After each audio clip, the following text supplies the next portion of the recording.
Hello, my name is Alyssa Esman, Weed Science Extension Specialist at Ohio State. Today, recorded a wonderful episode with Sarah Lancaster from Kansas State, and we met with Dean Riechers from Illinois, and we talked all about this topic of herbicide, site of action, and resistance reconsidered. So, Sarah, do you want to give us some of the highlights from our conversation with Dean today? Yeah, so, we really got the idea for this episode after, all of us had conversations with Peter Sikkema, who is a previous guest on the podcast.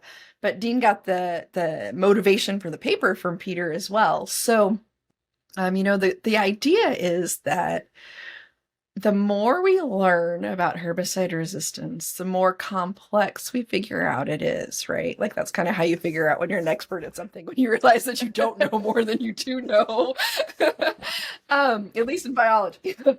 So we talked through several different things, and I think from a practical standpoint, some of the things to think about are that, when we give extension talks and we say we have group 5 herbicide resistance, that's probably painting with a little too big of a brush, because we know that there are differences between atrazine and metribuzin and even, some of the other group 5 herbicides, or, similarly for the group 1 herbicides and resistant grass species. We know that there's differences in responses to the FOPs versus the DIMs, for example, when we talk about grass control. So, if I were to boil down the practical implication, I think that's it, is that these recommendations based on resistance are probably not as easy as we wanted to make them out to be when we first started developing them.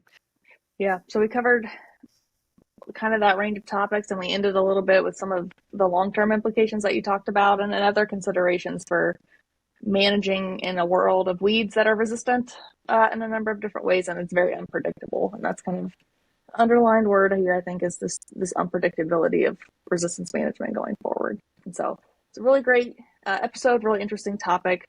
I think Dean did a really good job of kind of walking us through it, and we hope you'll tune into the War Against Weeds podcast.